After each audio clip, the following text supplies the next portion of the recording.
In this episode, I'm talking to Lauren Kinhan.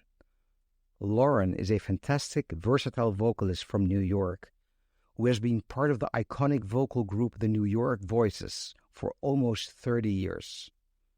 She also collaborated with Bobby McFerrin, Ornette Coleman, and countless other world-class musicians. We met in Miami earlier this year when I performed with Lauren's 22-year-old daughter, Ella Marcus, an extremely gifted singer. Lauren shares some great stories about her own journey, about Bobby McFerrin, and many others. Enjoy. Tell me about your musical journey. How did it all start? Gosh, it really started, like as most people, it starts in the household if you're lucky enough to, and it doesn't necessarily mean that you have musicians in the household. It means you have curious thinkers and people that listen to music and expose you to lots of different culture. And I think I was fortunate to have some good records playing in my household, and it was everything from Ella to, Michael Brecker to Paul Desmond to Stevie Wonder, and that was, a fairly normal thing to be happening in my house. And I was just sort of raised around that sensibility. And my dad was a casual, saxophone player. And so he was in little community big bands and combos. And so we'd go to the gigs. And so I think a little bit about, it just becomes part of, because it just sort of goes in because you're just listening as a child. And so swing music or horns or grooves or lyrics and those things, they just sort of go in. So that was, formative years were just very, very simple in that way. And then I fell in love with ballet. And so I was a student of ballet for about 12 years. And that was kind of my first discipline. And then I started to sit in at jam sessions in Portland, Oregon, where we lived, and just would learn a couple of standards and go and sit in at the bandstand. And Mike, I didn't really know what I was doing. I just knew that I wanted to sing the song, and I had a general idea about how all of it worked on the bandstand. And so I would do it, and I would make my mistakes in the bandstand too. I just would just get lost, all kinds of things. And it wasn't really until 3 years of my undergraduate into psychology that I had been I joined a vocal jazz ensemble at school that happened to be very good. And I was sitting in Town, and I was really floundering in school. It wasn't that I couldn't finish psychology or anything like that. It's just, I was just like, what am I doing? And that was really finally when my parents said, maybe you should go to music school and just see. And it timed out perfectly because the teacher of the vocal jazz ensemble said, yeah, I think you need to go to music school. And I was like, I do? And so that was when I applied and got into Berklee College of Music at 21, right? So I wasn't a protege of practice and rigor of the voice. I was still pretty raw. I wasn't really sight reading. I could read music, but couldn't sight read. And so when I got to Berklee, though, I do remember the first day I walked in. It's still very visceral for me. I walked in and I went, these are my people. I'm home. Yeah. And that was it. But it took till I was 21 to even decide to give it my full and complete attention. And then, though, I will say I was ravenous. I was like, bring it all on. I was just so motivated to learn and try. And so I really was at that point, I was just so grateful and passionately engaged. And when did you move to New York? So I graduated Berklee in 1986, that is, folks. I fell in love with songwriting during that time because everybody was, like I said, we were trying things. So people were like, we need you to sing backgrounds, or here, we need some lyrics written for this song, or what do you think about a melody right here? And I was just one of those people who was, again, really an in the moment creator. And I think that's still probably one of my strongest assets. And maybe it's born out of the fact that I didn't come through a traditional um, pedagogy and a traditional thought process that's like, here's order, here's structure. I only ever responded to music in an immediate, idea and creative way. So songwriting was something that I fell into this and fell in love with. And that really became a big part of my signature, in that I realized that I was going to have to write my own way into this industry, because I didn't really fit at the time. In my perception, I didn't fit traditional molds of, like, I wasn't going to be a classic jazz singer, because I just really didn't have a classic jazz voice to my mind. Right. And I didn't really know where I fit in the pop world. And so I already very early on started to merge jazz and singer-songwriter and R&B and classical and everything else that sort of inspired me. My music very early on was really eclectic, and I just decided that was going to be my pathway. And so I started writing and producing all of my work with lots of friends, and I moved to New York City in 1989. And at that point I was singing jingles and doing soundtrack work and just doing anything I could, right? Singing weddings, bar mitzvahs, whatever. I was doing just anything I could do.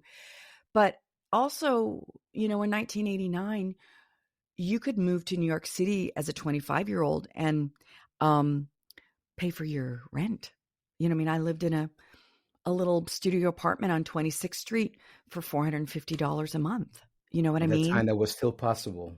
It was still possible. And I was a waitress, and I was doing all different kinds of things, and I could pay my rent, and I could do my gigs at the bitter end and pay my band $75 each. It was doable to still sort of be on your own, and you didn't have to be, funded or you could really fund your own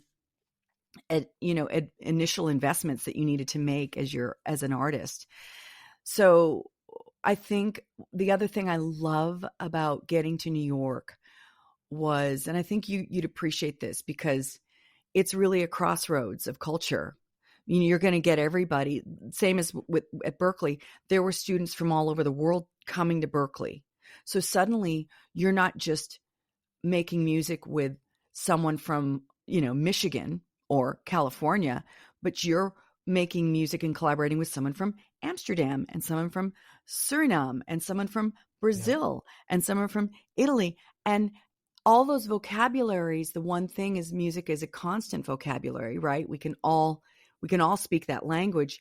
And so then what happens with all of that is when it gets so thrilling, because you get this cross-cultural pollination. And that's what I started to really fall in love with, was like learning how to mix things up and blend things. And all of us were doing it because we were just kids. We were just like, I don't know what we're doing. Why don't you do your thing? I'll do my thing. And let's see what that sounds like. It wasn't like someone was producing us. But was New York already that international in 86? Yeah, absolutely. Absolutely. You'd be, especially because, so if you were hanging out down in the Village, it's the bitter end, there'd be like 4 sets of music that night. And if you stuck around all night, it was 4 different sets of 4 different types of genres and people. And it was just kind of a cultural vortex. And yeah, so I was really grateful to be there at a time when we were all, again, just really coloring very creatively with our songwriting and our producing. And that was possible. Yeah. Has New York changed? Well, I don't think so. I still think it's always going to be a crossroads. I like Constantinople, or like how, it's just going to be one of those places that people touch down, and there's an energy here, and like the major cities, it holds a certain standard, right? Like you can't just be wishy-washy about what you're doing. Like you really do rise. And I like it, because it, even over the years as I've grown older, I still go and you have to play there, because you have to hold your hand to the fire, and go, nope, I, you know, average isn't going to cut it. You have to really, really invest yourself creatively, and you have to be in good shape, and you have to all those things. So I do think it's a place where people come and um, and gauge where they are, try things out, or present ideas.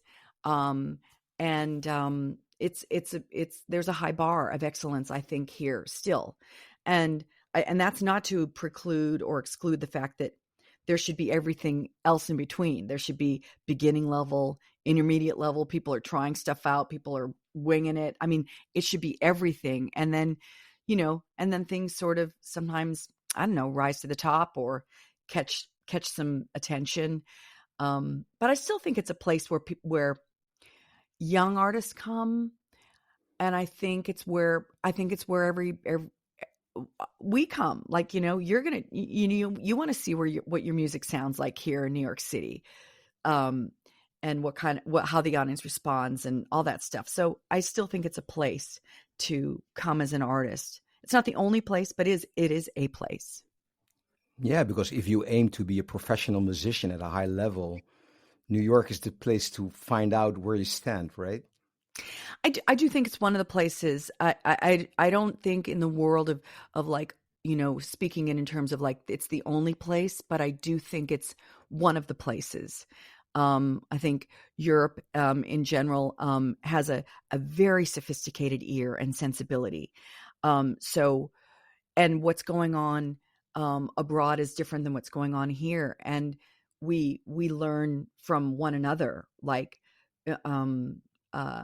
how to grow artistic projects, and also how to be good supportive markets too. Like I think, Europe and abroad support their artists, and I think, I don't know, they support them well, and it's well funded. And I think the audiences are very sophisticated listeners. Yeah. So I think those are good places to go to and check yourself, right?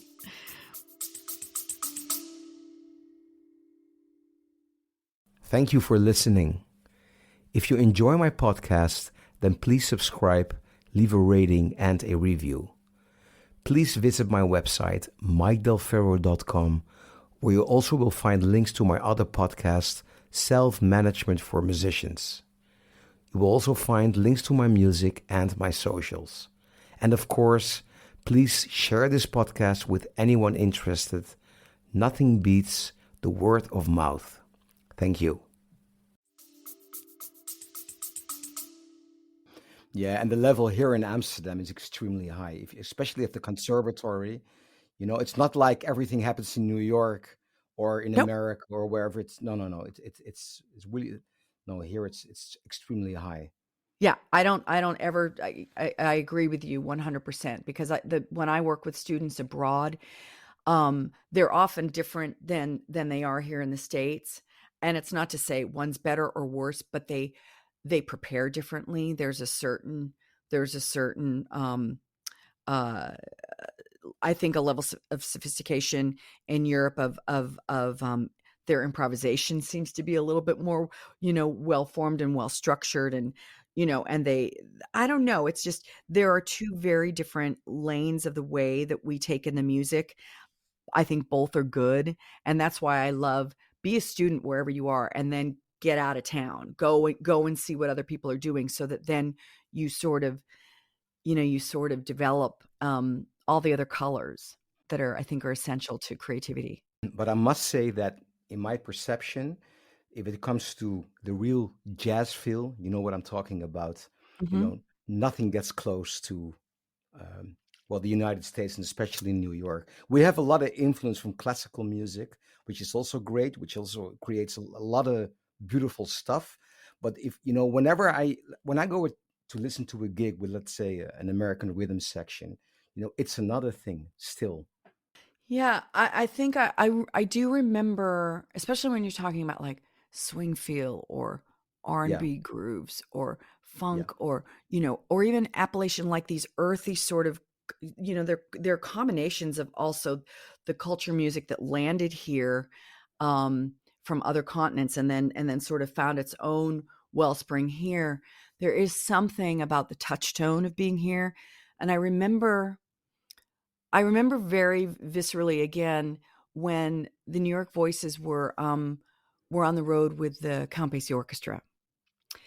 And, we'd done our little swing record, and it's not a little swing record, a big band swing record. And we had our version of like mellow tone, which is just like in a mellow tone, and we thought we knew how to swing, right? And we got up in front of the band and we're doing it. And then you hear them swing, and then the fatness of the feel. And you're like, it's a physical feeling. I mean, it's not just, it's emotional, it's physical. It's the way they feel a phrase, and you start to go, oh. And because then you get to play with it, right? So it's not like you're singing along with the record, but you're singing with them. And then you go, oh, that's where the feel is. Yeah. And I do think that those are levels of education, if you're lucky to have them, that one should aspire and take a chance to get those chances to work with those bands that have such a deep and profound history with certain feels, so that you can get on that ride and start owning that in your own way. But yeah, I do agree that there are things here that you get that that come from listening, doing, and trial and error and all of that kind of stuff. I'm totally into Brazilian music, and I tour a lot in Brazil, like Me too. twice, 3 times a year. And I play with amazing people there, and I have the same experience. Here, I'm considered to be quite good at Brazilian music. And then I went there, and then I And thought, now, wait a minute. I know. It's very Yeah. humbling, right? Yeah. Yeah. We've Yeah. been we've toured with Ivan Lins for a number of projects, and we've been to Brazil a couple of times, and we have lots of friends who really adore the music, and I still consider myself a student of it to this day. I'm very humble about it. But I try to understand it and try again to get the emotional value of also what the grooves are doing and what's happening in all of the subdivision. I mean, it's all there, and it's mind blowing. The harmony. But yeah, and when you play with like, I just heard like Luciano Sosa playing with trio Cohenchi, and a traditional trio from Brazil, and we've worked with them too. And you can bring your own band to play that music, but then you play with the band that's from Brazil, and you go, oh, there's a whole other thing. And it's all unspoken, and it's all just gorgeous. Like, oh, I might just shift here, and they all go there. Right. And it's unspoken. And so again, it's just, when you get a chance to, do the music, you do realize humbly that like, you're still a student, even though you feel like I kind of have myself together here a little bit, but then you're like, oh, at this point, I've been to over 100 countries, and I realize I know nothing. I know. Maybe I'm just starting to learn something. And I think that's the fun thing. It's an interesting thing about getting older, right? Like I always call it my youthful arrogance, because everybody has it, you just can't, that fireball in you at 20 something, and you're just like, play fast. You gotten all the notes, you've got all the shit, and you're like tearing it up, and you can't be told anything. And you're like, that's where you should be, right? But at the same time, like I go, oh my God, there's just still so much to learn. And I think about those phases, and I'm actually really grateful to be where I am now, because I actually feel more humble than ever, but grateful and all those kinds of things. And so it's a cool perspective to be in at this point. Well, tell me more about the New York Voices. Sure. Well, New York Voices is originally it was formed out of a sort of a collegiate tour that happened at it was from, the roots are from Ithaca College in upstate New York, and all of the members were part of like a sort of a collective that the teacher Dave Riley put together, and he took them to Europe. and I don't know how many there were in the group at the time. I'm just going to say 16. Um, and they went to New York. They played the North Sea Jazz Fest, and they did other things. And the European audience went nuts for them. And so Darman Meter and Peter Eldridge and Kim Nazarian and Caprice Fox, who were four of the people from that group, particularly Darman and Peter, they kind of went, seems like there's a little bit of a a need for this. So when they got back from the tour and they were all graduated, they started to put together this band and write music for it. So this is in '89. They got signed by GRP Records. They were a 5-headed artist at the time, 5 singers, doing that sort of close-knit SATB type of vocalese and jazz and close harmony singing like Lambert Hendricks and Ross and Manhattan Transfer, but they were also doing original music and contemporary music like Stevie Wonder or, Earth, Wind and Fire. So they were starting to also put themselves out there, not just as arrangers, but as songwriters. And so I remember I was working at Walker's Restaurant in Tribeca, New York, and I remember hearing them on the radio. And I had only just moved to New York, in like the end of like 1989, 90. And so I was on a path of a solo artist and songwriter and had my own thing going. And then I met Peter, who is also a wonderful songwriter, and he and I got together as composers because we both had similar bands and we shared the same guitar player. And he said, "You need to meet Peter Eldridge. I think you guys would really get along." And we got together and we met. And then at the last minute, he said, "We're holding auditions for the second soprano of New York Voices. Do you want to audition?" And I was like, "I don't know, because think I'm going to be doing a solo singer-songwriter thing." But I called my manager and he said, no, this is they're signed. This is a really great opportunity. So you need to audition. And I quickly called Peter back, and he sent me Round Midnight. He sent me Stolen Moments. He sent me, probably National Amnesia and a couple other things to learn. And I looked at it and I went, oh, this is going to be a good band. Like the music was so hard and thrilling, and so it became the gig I had to get. And so I did get the gig, which I'm grateful for. And so that was in 1992, I got that job. And so, the group has been around for almost 36 years at this point. And we've made a bunch of different records, everything from a record with Count Basie Orchestra with that won a Grammy, and then that record won a Grammy, and then with them, and then Paquito de Rivera, and that won a Latin Grammy. And we've toured with Ivan Lins, and we've made big band records, and we have symphonic projects, and we have lots of original music out there. And I guess the philosophy from the 5 of us, and then ultimately in 1994 we became 4, is really bridging that instrumental vocal gap and really trying to use the voice as an instrument, and vice versa, trying to humanize the instrument to feel more emotional, right? To get a 4-headed artist to feel intimate like a solo singer or a solo instrument.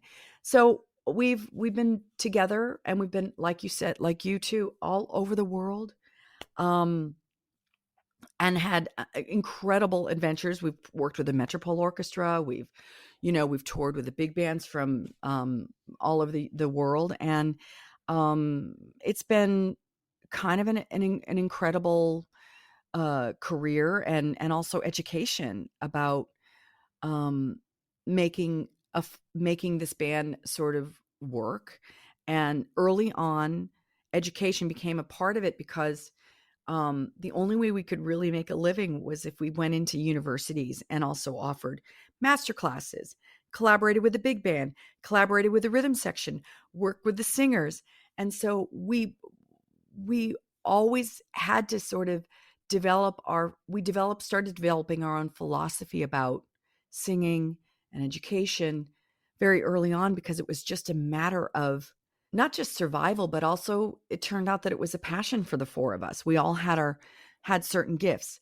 So the long story short is like, we've had a long career. We developed an educational component, and now we have international camps, domestic camps. And so it was born out of our own need to survive and our own ingenuity and responding to what was happening. And that's really, I think, the story of probably any artist out there is like, how do you keep working? You just keep trying new things. And yeah. But are you saying that you had to do the educational stuff on the side because the gigs didn't pay enough? Oh yeah. I mean, how do you pay for, I mean, well, a four-headed artist is you've got to pay 4 people plus a trio plus a sound man. Yeah. And so we're 8 people on the road, Mike, and Yeah. we're not New York Voices. We've certainly had name recognition, but we're not Diane Reeves, in terms of like notoriety and extraordinary, we hadn't really risen to like that kind of level of a artist. So we were always kind of a really good artist to book, but like, like I said, we were, it's just, so we had to be resourceful and creative. And yeah, I do think that it was the thing that allowed this band to even last as long as it has, because we all kind of, I don't know, I mean, we underwrote it. Yeah. You know what I mean? Yeah. Yeah. And but through that though, we also did we built another industry, an educational component that now everybody's on faculty at, Peter's full time at Berkeley, and Kim's up at, I think, at Ithaca College. I'm at NYU and the New School and City College, and Darman is up at SUNY Perch. I mean, so we're all, and then we're all do artist in residence things and all kinds of stuff. So it has sort of made it possible for us to have a very sort of career that is, at any given moment, we're either singing or we're teaching or we're, doing something else, but it's usually always in the industry, the music industry. Yeah, because you have a big reputation being a great mentor as well. Yeah, I think we just love it, and I think, again, it's even just mentoring and having and sharing that with our students to just say, be prepared for what you think's going to happen, and then what happens, right? And being open to all kinds of possibilities, because it is very easy as a young person to go, well, I only want to do this, right? And you're like, good luck. Yeah. Because it might not be that. You might get there, but there might be 3 other stops along the way. But guess what? Those 3 stops make you more interesting, perhaps.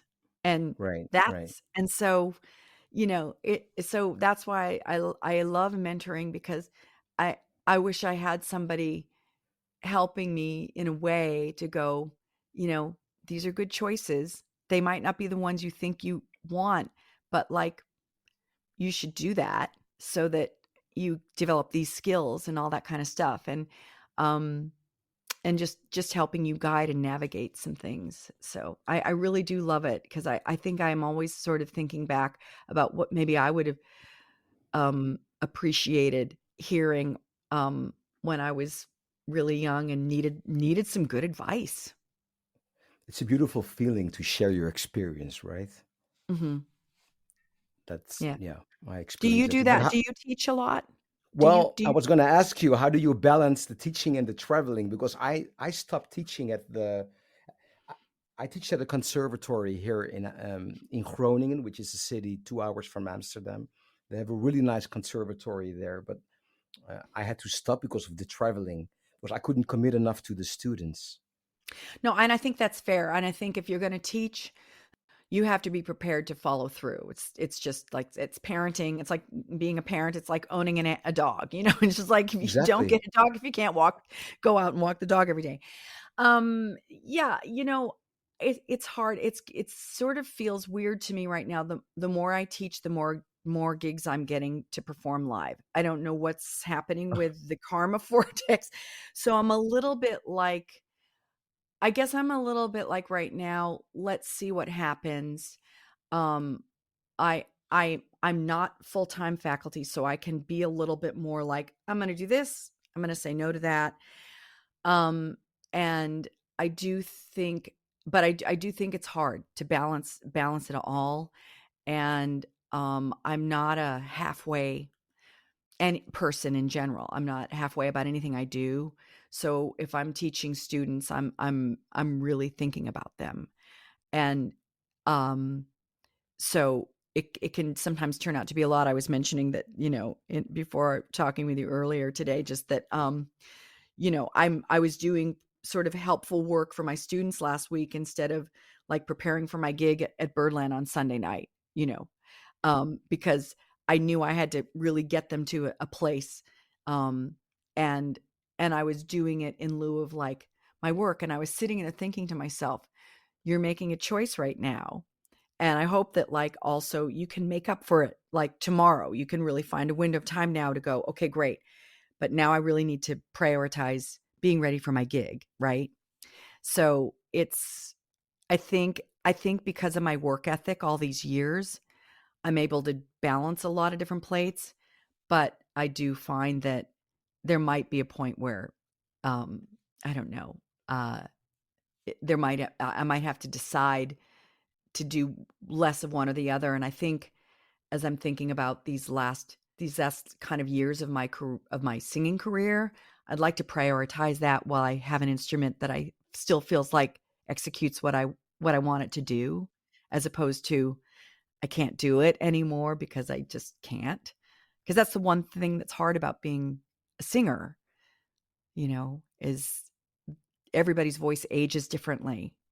So, and I have a daughter, as you know, who is I know, and she's like, that's what's so crazy about it is I listen to her voice and I'm like, "Oh my God, like I remember when my voice like used to do that without even like just giving it a second thought. Like it just did it. And now I have to do 75 push-ups and run 3 miles and swim and everything to try and get it, not really, but you know what I mean? Like it's I remember. And so it's a very interesting and it's also beautiful.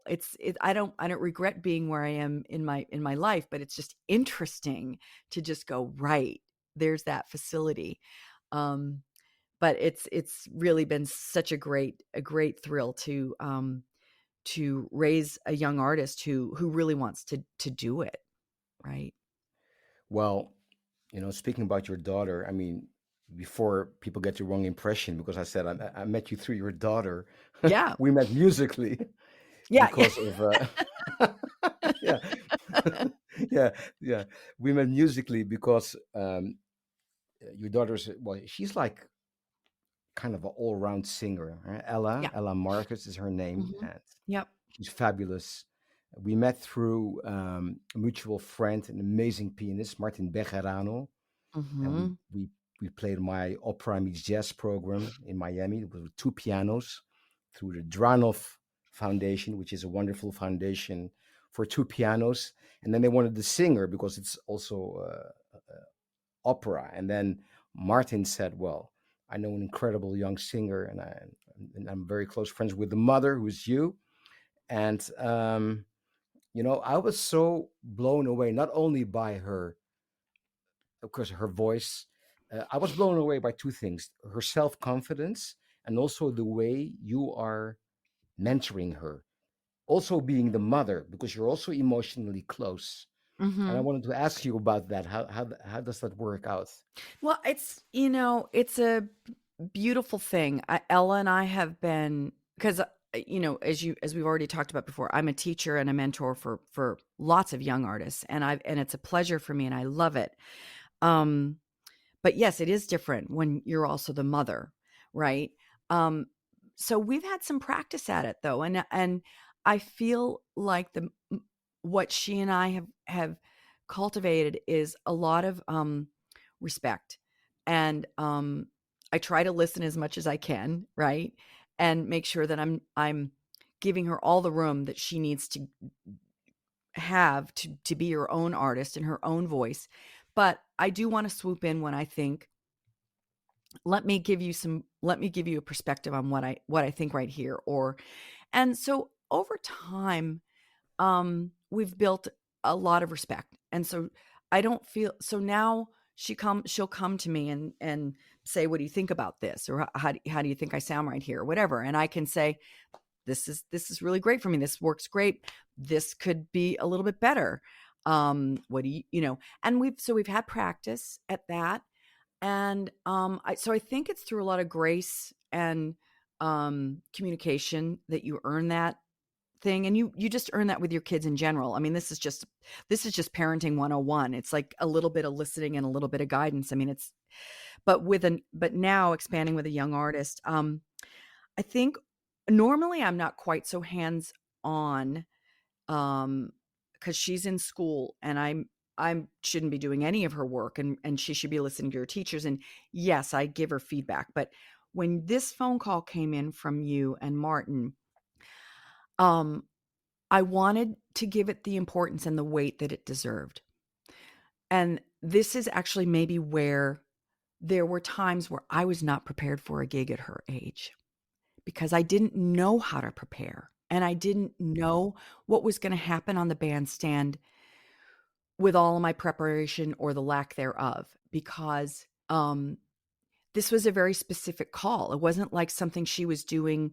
It wasn't a musical theater call. It wasn't, sitting, it wasn't, a gig, either singing with me or singing with her colleagues, doing something. It was a merging of opera and jazz. So that's a very important idea to convey. And I'm aware of it because of academia and because of the world that I've grown up in. So it's a balance. You didn't put this together because you thought that everybody was going to love the idea. You knew No. it had to be very, very, very well curated. And so I think this is where I went, I need all the music from you, Mike. And the reason why, it well in advance, because she was going to learn 6 arias that are not like arias. An opera singer will work an aria and sing an aria their whole career, and it gets juicier and juicier and juicier as they do it. But to learn 6 arias and to try to get them to be as juicy and loose and voluptuous as you can get them to be in one rehearsal means that you have to be really, really, really prepared before you get to the bandstand. And I think I wanted to make sure that her practice of all of the repertoire was so well in her body that by the time she got to the 1 or 2 rehearsals that she got with you, she could hear the other comments you needed. And she's, and in a way there's still room to grow. The program had one version of it, but to get to grow that program, that too takes time, right? And she's working with 2 really accomplished pianists, both you and Martin, who are like fiercely accomplished pianists. And then you've got a 22-year-old young musician who doesn't have that wealth of experience. So I just knew that was one time I needed to really, and there might be the one time I hope there's more than that, in the course of her career where I can be of assistance to her. I certainly plan on it, but this was important. And so we took your offer very seriously, and Oh, yes. she learned the music, and then you guys did it. And so I think her composure, when you talk about her being calm and everything, I tell her all the time, I'm like, the only way you get to composure and that state of mind is when you really know the music. But I still think it's remarkable because, first of all, you're the mother, and my own experience with my dad, who was an opera singer, but he knew about piano, and I had a hard time. I could never. It was a disaster. Oh, he could. Oh, so did he talk to you and give you pointers, and you were like not having it? If he would talk to me, it would be an exception. He would more scream at me.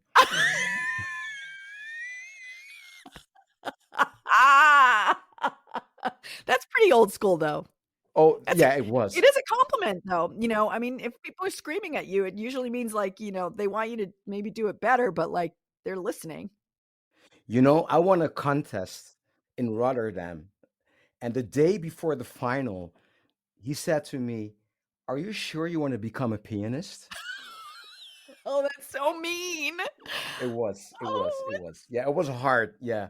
So, so of course I'm also reflecting a little bit from my own experience, but I found it so remarkable when you and Ella were there in Miami and we were rehearsing that she had the confidence that not only with you, I've never seen it with any parent with a musical child, especially when the parent Yeah. themselves is an accomplished musician, that it works out.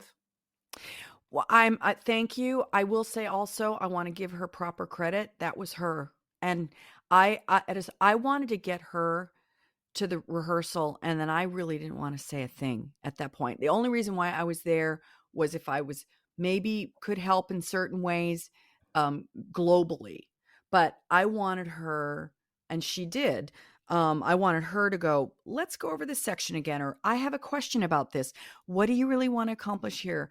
What should I be thinking about here?" Because she has to be the one invested enough to be looking at the music so that her questions are real questions. I shouldn't be asking questions anymore because then it's still not, you know what I mean? Like when it comes from her, it's gonna be a real question, and she needed to be that invested, and maybe she could have gotten there on her own, but the truth is you hired her when she's in her senior year of college, and I also knew that she was, um, in school. So I also wanted to make sure that, um, she was doing well in school, but she was also ready for this professional opportunity. So there was a multitude of things. And so perhaps, she won't the next time she's got a gig, she's not gonna need all of that support. But the one thing I wanted to convey is the methodology and the act of preparation. And you know what that's like as a concert pianist, or when you come up in that methodology, you know that there's you set aside, I'm working this many hours today on this piece, right? And it has to be like a daily thing so that you're in shape. So it's the same thing for the voice. And I wanted to convey, I was just like 15, 20 minutes every day. Just sing you don't even have to like sing them full voice. I just want you to sing all the repertoire. And then if you need to go back to school, whatever, do it. But even just the daily, practice, if you will. Um, so I hope I'm instilling that in her, because that was something I didn't grow up with again. So but I knew in hindsight in my professional career, I I had to develop that because um, uh, that was the skill I needed to have to be ready for the jobs that I was getting. So, but she did a great job, and it was a really and also thank you for being creatively uh curious about blending and blurring the lines of these really iconic traditional art forms that we're trying to keep them fresh and relevant, right? Like where do they go? How do they go forward? I've always loved this music, and I grew up with it. Right. And the thing is, if you ask 100 jazz musicians about opera, like 99 are out to lunch. Right. And because I happen to know this music, and I know the beauty of the arias and Neapolitan songs. If you have like a Puccini aria, for instance, or a beautiful Neapolitan song, you can treat them like a jazz standard with like harmonize them or maybe change something rhythmically, but Yeah. it's I try to use best of both worlds and combine them, and yeah. And that's what I think that's what's beautiful about it, because I think most if artists follow their purest lines, like, this is what you know it on like a soulful cellular level. Like, this is what you know.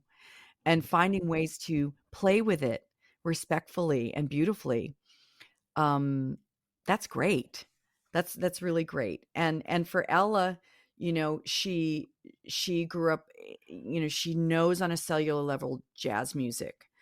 And then she studied classical, and then she's got these other things, and you just try to kind of get them to combine, with all the respect and grace that you can. And I think it's a beautiful program. And I thought, Thank with you. my heart of hearts, I was like, I hope she gets to do it again, because even with the New York Voices, like when we were out on the road, like last 2 weeks ago, we played with a really great big band in in South Carolina, and they were so good. Yeah. And you do these gigs, you have one rehearsal, you do the show, and everybody goes, God, it would be so nice to do the show again. Like, that was a great show, maybe even a great rehearsal. And we're just going to say goodbye now, because, that's just the way it is. You can't move, and there've been so many times where you walk away going, oh, that was really good. But like, it could get better too. Like, if we Yeah. did it some more, it would get better. And wouldn't that be fun? So I was so grateful that Martin recommended her and had the confidence, that she could, audition for you, and then have you, welcome her. Cause it's a big deal what you offered her an opportunity. You did too. You did something really important too. You offered a young person a chance to rise, right? To reach for something that they didn't even know they had in them. And you created an opportunity. And that's the stuff too. Thank you. I'm pretty sure more stuff will come up.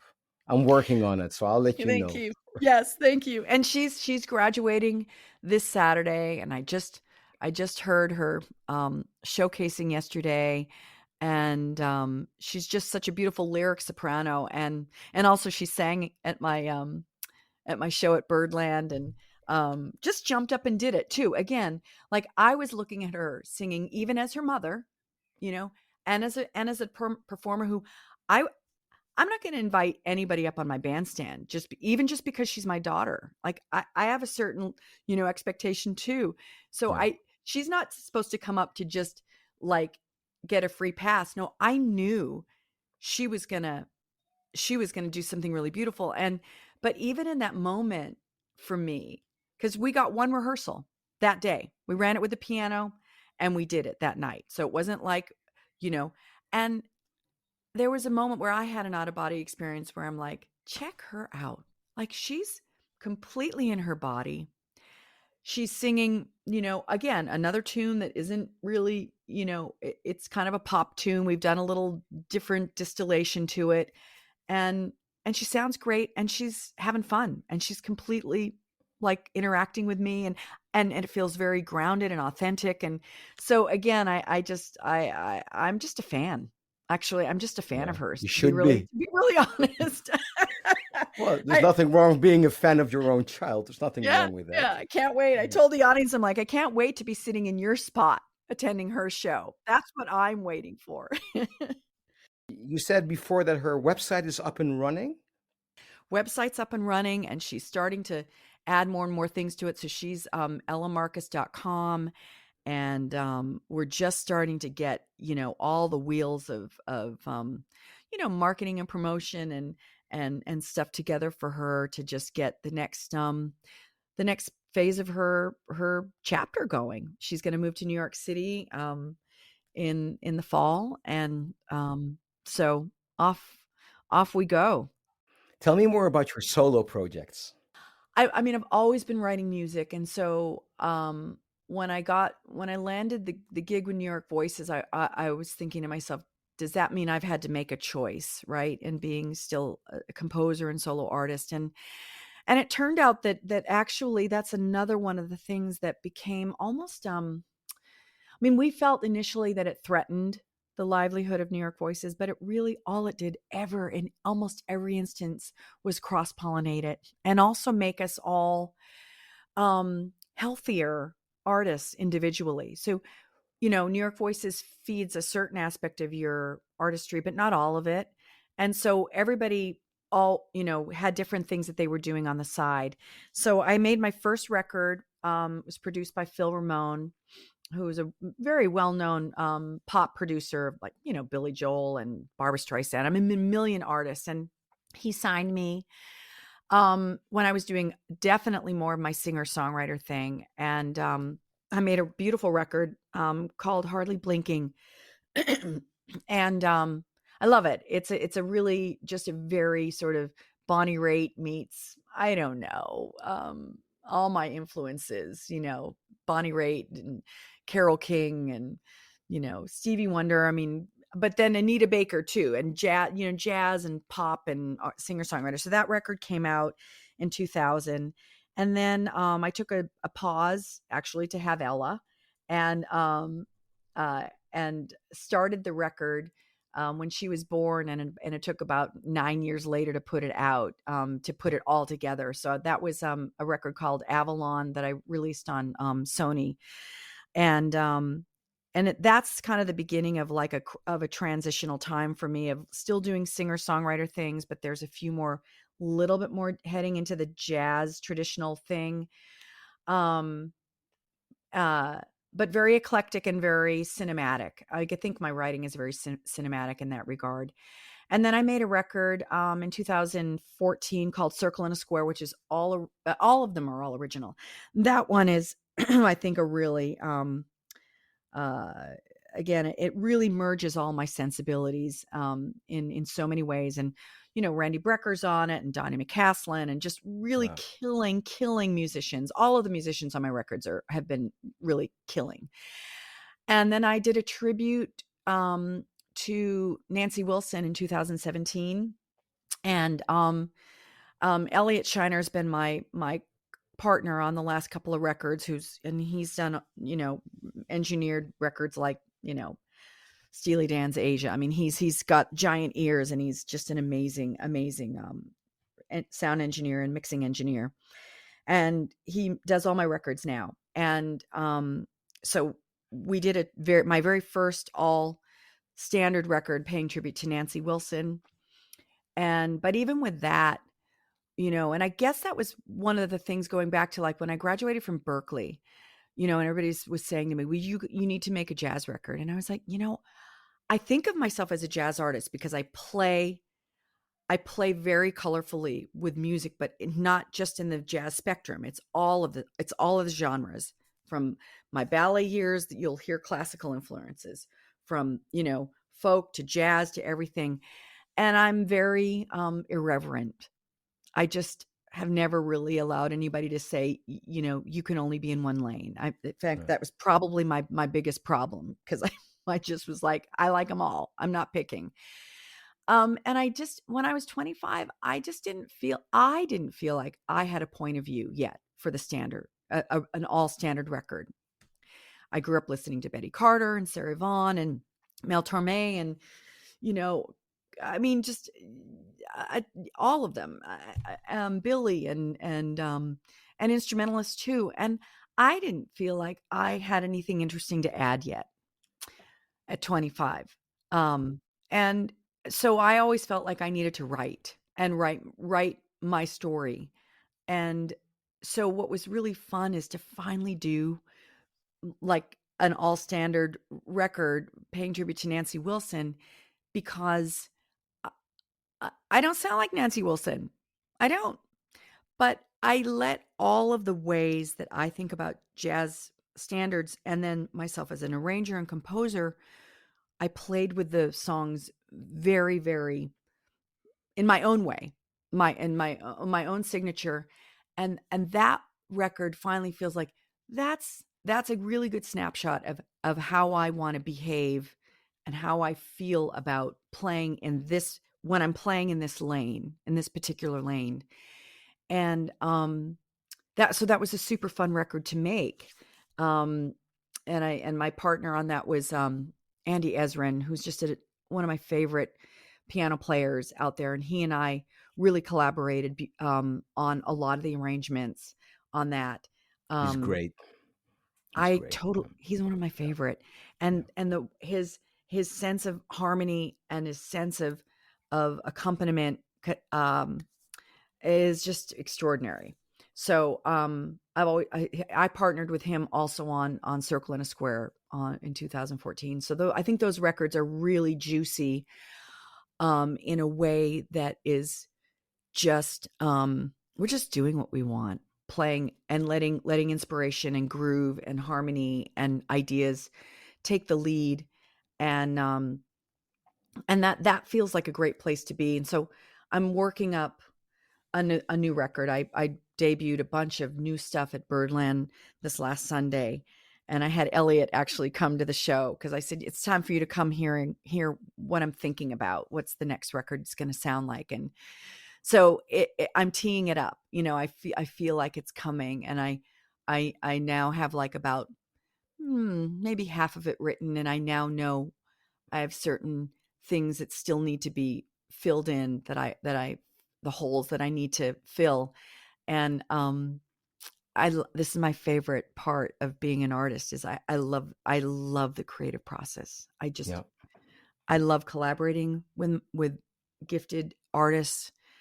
I love songwriting. I love arranging, and I love then working it out with the band, and that I think it's going to turn out one way and then it turns out another way, and being willing to be a good playmate, on the bandstand, Be and allow, flexible, open-minded. and that kind of thing takes years to cultivate, I think. Um, and so those are, again, all the things that I like talking about, going back to just teaching, is like, the process of learning how to be all those kinds of things, is a journey.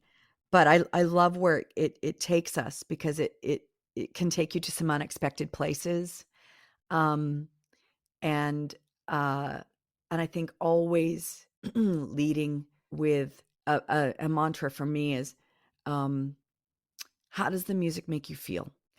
Because if I'm really, really connected and feeling something, I know that I can convey it, and then I can connect with my audience. And when I'm connected then with my band and my audience, I know we're in a world of connection and inspiration. And that's where the magic happens. When you're turned on, they're turned on, right? No. No. I just posted on Facebook, Ella's and my live take of Shower the People, a James Taylor song, and it's up on my Facebook. And the reason why I mention it, and why for you to maybe check it out, is it's a bunch of different stories like what we were talking about, all wrapped up in one. It's mother and daughter, but it's it's an archetype of a story that we all relate to, which is, you know, celebrating our children, launching them, teaching them, sharing them, and then also that it's a beautiful gift of a song. It's not Giant Steps. It's not Tchaikovsky.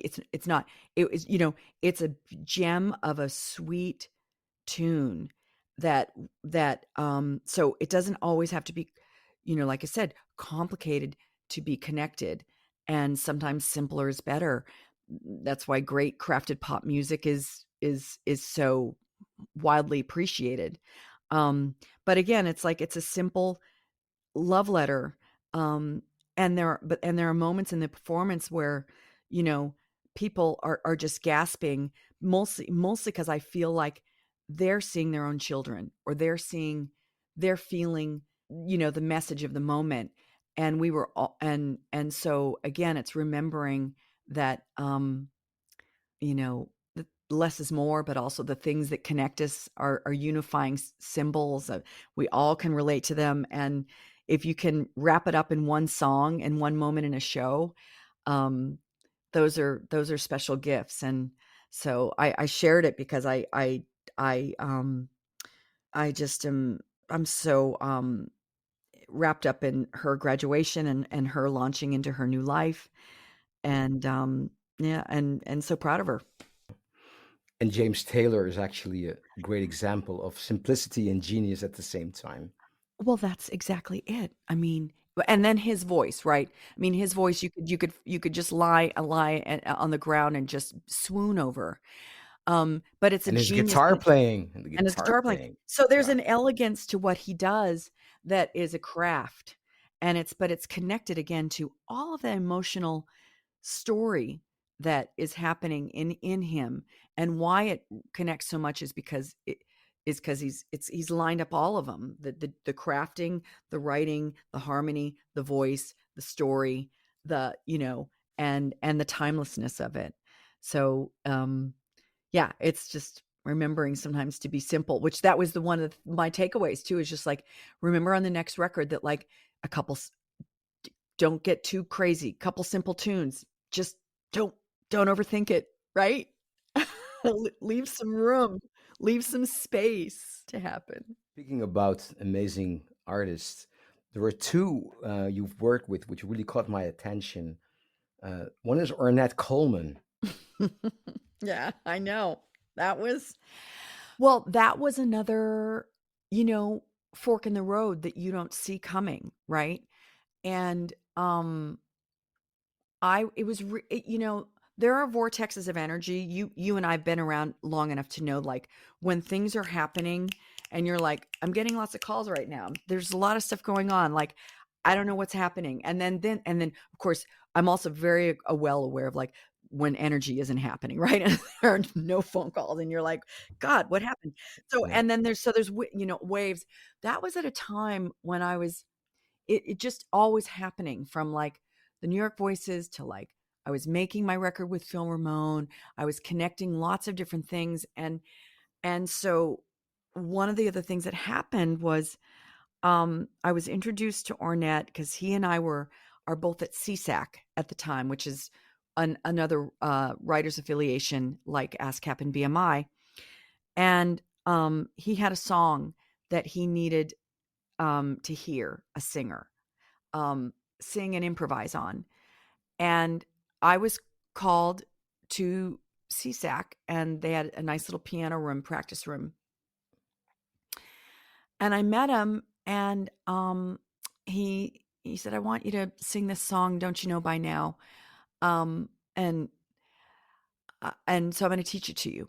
And so I got the lyrics, and he started to play it for me. And so I started to, sing it. And then he started to talk to me about his harmonic theory.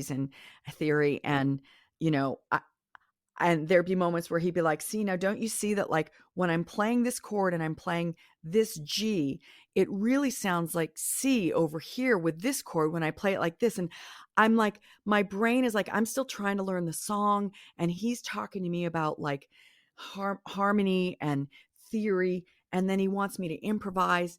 And then he's not giving, but there's no structure to it, but he's trying to get me in. And all I could do was revert to my sense of play in that moment, to go, okay, I Wow. I don't know. I don't know if I'm giving him what he wants. All I can do is give him what I have and give him what I know and listen and pay attention, right? Yeah. And suddenly he's like, "Great." And I want to tell, it'll be no lie when I tell you, we were in there for about an hour and a half singing this one song. Okay. And I walked out, and my girlfriend looked at me and she's like, "How did it go?" And I was like emotionally exhausted because I had been through a journey with him that I just gave myself to, right? And I Yeah. didn't consider myself a free improviser. I still don't think I'm a free improviser. So I didn't know why I was in that room. I just was in that room, and got that call. But I he hired me, and I was like, okay, so you want me to sing that song like that. And Um, I I had to I've never experienced um any time in my life since then where anybody gave me that much creative permission. I don't give myself that much. And he came to me at a time because I was really, I was with New York Voices at that point and had really put my solo career on hold and was starting to circle around with getting this first record going with Phil, but like it all hadn't lined up yet. And so I did this record with him. I went on the road with him with Jerry Allen and and and I did this tour with him, and then we came back and we did a retrospective um at Avery Fisher Hall, when it was Avery Fisher Hall. And um and he said to me, I really did feel like it was a tap on my shoulder. He said, "Lauren, you need to go back and do your work. You need to do your writing." Because he allowed me to bring an original song also to his show at his retrospective. Like, because I had enough nerve and attitude at that time to go, I've got this one song that I think could fit in this theme. It's very motivic and there's a lot of space. Would you be open to doing that? And he's like, "Yeah, bring it." And then we did it. And so he said to me, "You need to do your work." And I was like, "I know, but I'm in this band and I don't know how to do it all. And um, I just don't know." And he was like, "No, you need to get back to that." And so that gave me the courage to finally put together the showcase at the bitter end and seated it back to back with each other that night. And have you ever been to the bitter end? It's No. a, it's a It's a fabulous old funky listening room that everybody in the world has played in, and it's just it's small. It smells of history and story and beer and everything. And back to back in the audience was Phil Ramone and Ornette Coleman at the showcase. As I'm getting ready to like here, I'm trying to get Phil to sign me. So how weird, wonderful of two iconic, legendary music people should be at my show, and and that was the night that I got signed.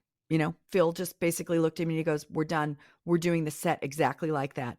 We're recording this record with these musicians, these singers, these songs. We're not changing anything." And and Ornette was there and he just looked at me and he was like, "Get going." Well, he's very dear and he's very quiet. So his manner is really graceful and very thoughtful. And I only knew him for a short time. It was like it was almost like as quickly as he washed through my world, it was like he was gone.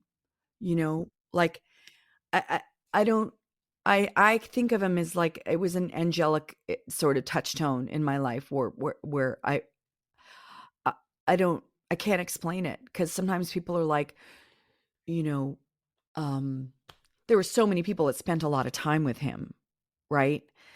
And there was only a small time. This is sort of at the end of his career anyway, so so it was a little bit like that too, where he wasn't doing as much anyway. Um, so I don't know. I think I was just lucky to just be one of those people that got to be a part of what I feel like was a person who had a lot of grace and a lot of room for sharing music and making music, but really asking people to be who they are in it.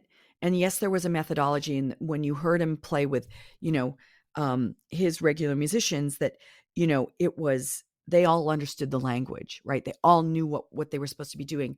But even still, I felt like he was also a bit of a shaman at that time, and was someone who was trying to just convey to people to play out of bounds and be bold, make big choices. Um, try not to put yourself in a box, and being brave to do those kinds of things. There's a price to pay. I mean, he was an iconic thinker, but it wasn't always easy for him. You know, I was a, Yeah, I that can wasn't an imagine. Yeah. easy creative path, but he stayed authentic to his voice. And that takes, it takes bravery, that takes spirituality, that takes, um, uh, uh, uh, willfulness and, I mean, so many things, and a gift, obviously his gift of playing as well to convey that. So I feel like he was an interesting person that came in a time that I needed to be shaken up a bit and kind of told to wake up. Wake up, you know. I mean, have you ever had a moment like that where you had a person, and it's not to say that what you're doing is wrong, but it's just to say, to kind of go, don't forget this. Don't forget this other thing over here about you. Don't forget that part that's so voluptuous and needs to be heard. Like, did you ever have someone who reminded you of colors that you weren't painting with? Oh yes, Jack DeJohnette. I I Ah! had the incredible Mhm, opportunity to work with him a couple of times, and it really changed everything for me. Musically on stage, of course, but also one of the greatest lessons he taught me was about fear. Because we had this concert in Taiwan, in Taipei, in this huge concert hall, it was sold mhm, out in mhm. trio with a great bass player from here from Amsterdam.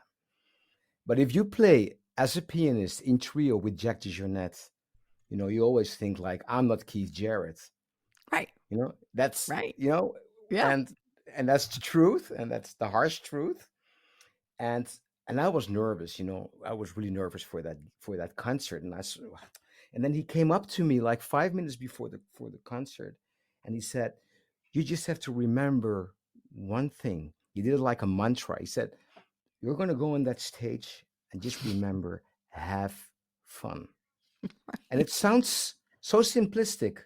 yeah, And then he came close to me. I could even smell his breath. He went like, yeah, have yeah, fun, like a mantra. yeah, And yeah, then I went on stage and I thought, well, look, I wouldn't be playing here with Jack DeJohnette if I would be the worst pianist in the world. So I might as well be who own I it. am. Yeah.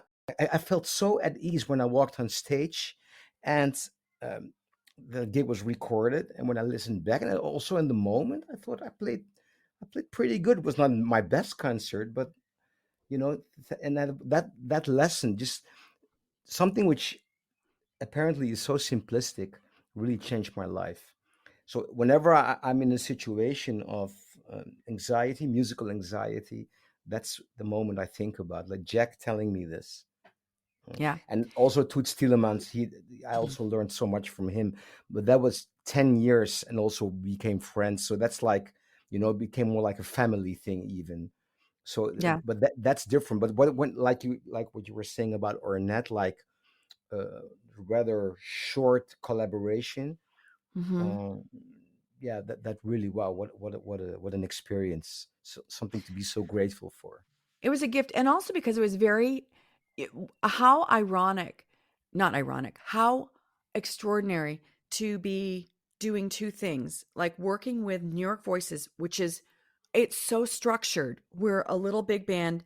You don't ever, you sing all those notes every night. And Yeah, then your solo stuff you can stretch on, but like it's like, here is the map.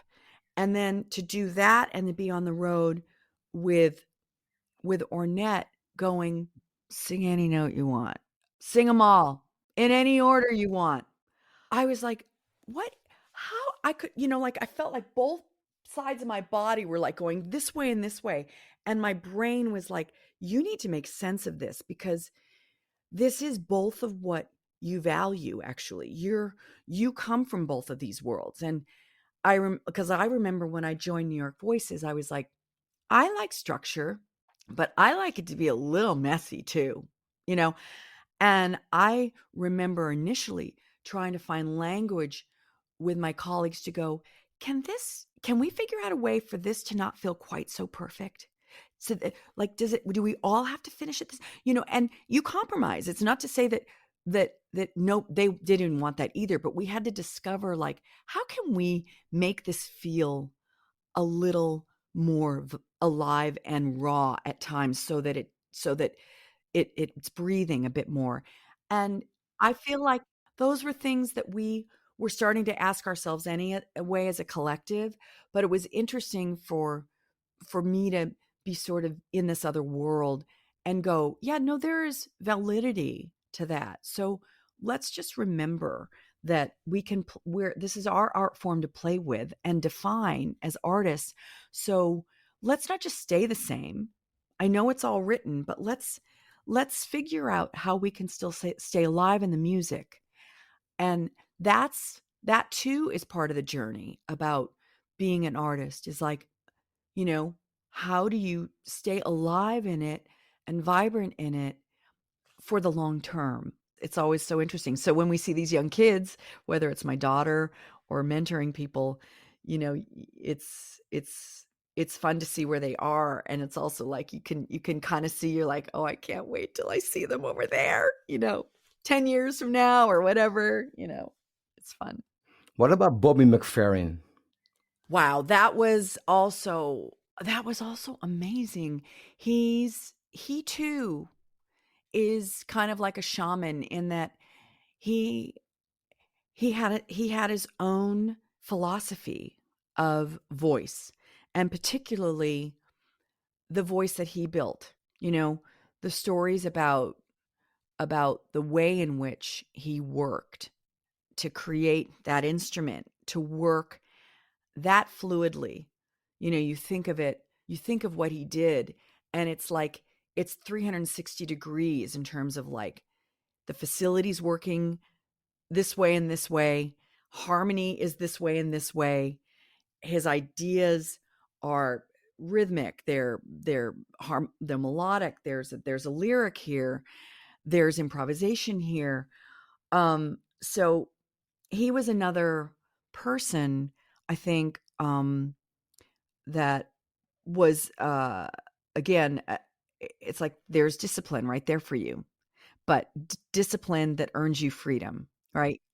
And you kind of can't skip it. If you can skip it, but then your improv is messy, right? So he's a perfect example of someone who perfected something, and then they had facility for days. So when there was a couple different versions of that record, because he made the record. Vocabularies? Thank you. I was like, because I had said harmolodics a little bit ago, I was like, oh my God, vocabularies.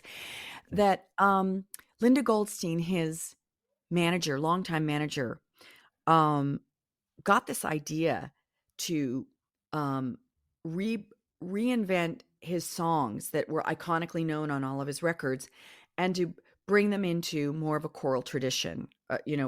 Expand them for multiple voices. And I remember early on, um, she was sharing this idea with me, and it went through a couple of different stages, a couple of different arrangers, and finally it was settled on. And so the arrangements were developed, and sort of developed with Billy, with Bobby, but then also as sort of stacking them with the vocalists. And so I think there were over 50 or 60 singers on that record, if I'm not mistaken. Roger Treese is the mastermind of it, and he did all the vocal arranging. And you just go to his studio, and basically a lot of times, for some reason, both Janice Siegel and I were the altos on that project, and he would have us start tracking the vocals, and there might not even be anything on the track but percussion.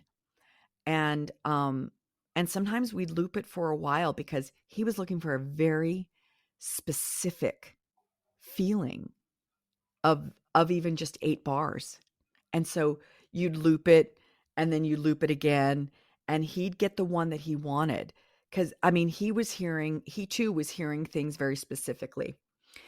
And slowly but surely, that record got stacked up to being many singers from our whole singer community. I'm sure all the New York Voices sang on it. Janice Siegel sang on it. Lisa Fisher, I think, became a preeminent sound in that recording. And we'd go away, and then he'd call us back again, and he'd have another song or another 24 bars written, and we'd track it again. And he was sort of writing with the voices, and then restructuring a little bit. So I think the project took, I don't know how many years, easily 5, if not Really? more. Yeah, because it was a long time in the making, and yeah, it took a long time. And then finally, he mixed it, and we all heard it back for the first time because we all did it in bits and starts. I Yeah. never sang with the sopranos or the basses. I only sang with the altos.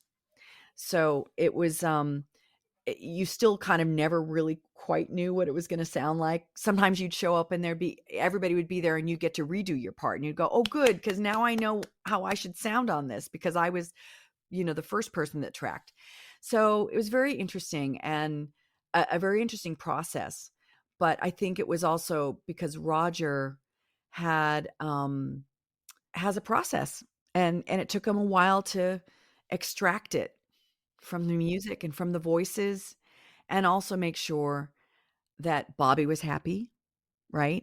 And then Bobby was brought in, and then Bobby would sing the melody and do all of his stuff. But it was a very interesting process that I don't know if it'll ever be recreated that way again. But it was certainly very interesting, and it's an extraordinary record. I don't know if have you ever heard that record? Because It's amazing. it's just crazy, just crazy writing.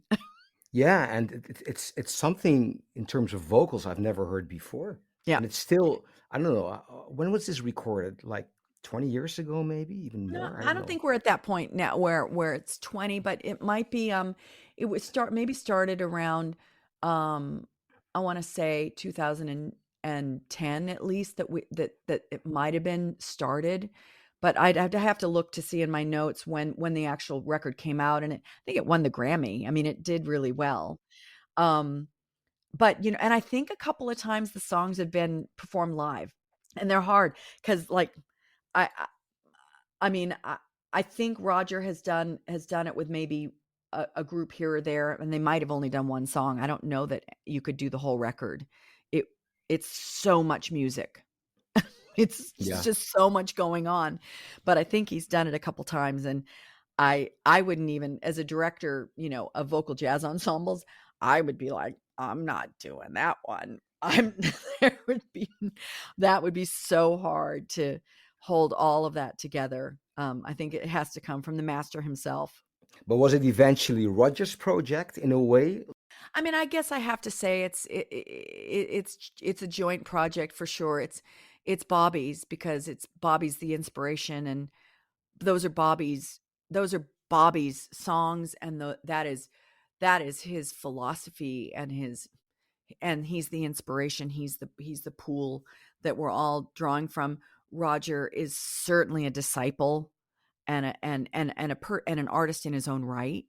Um, and then I would also give credit to Linda Goldstein as well, his manager. I think it was a three-headed artist in that instance.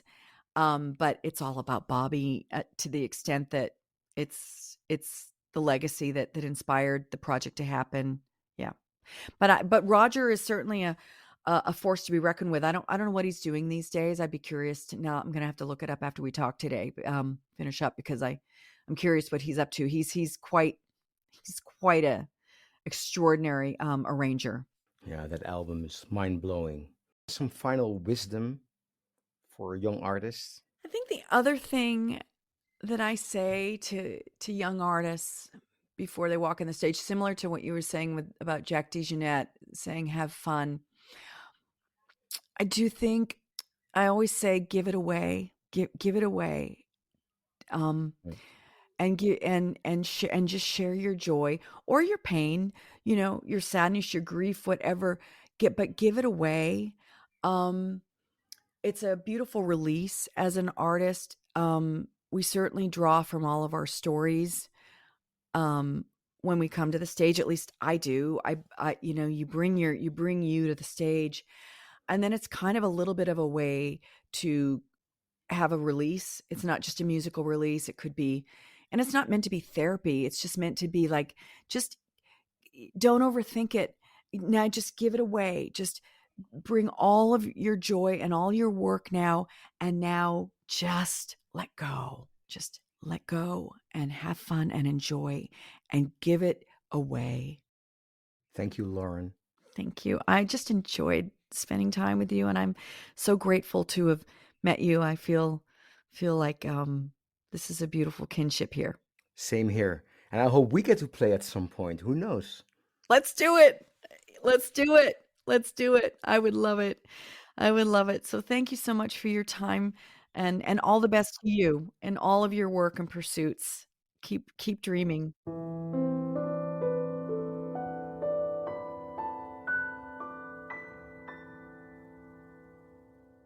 Thank you for listening. If you enjoy my podcast, then please subscribe, leave a rating and a review. Please visit my website, mikedelferro.com, where you also will find links to my other podcast, Self-Management for Musicians. You will also find links to my music and my socials. And of course, please share this podcast with anyone interested. Nothing beats the word of mouth. Thank you.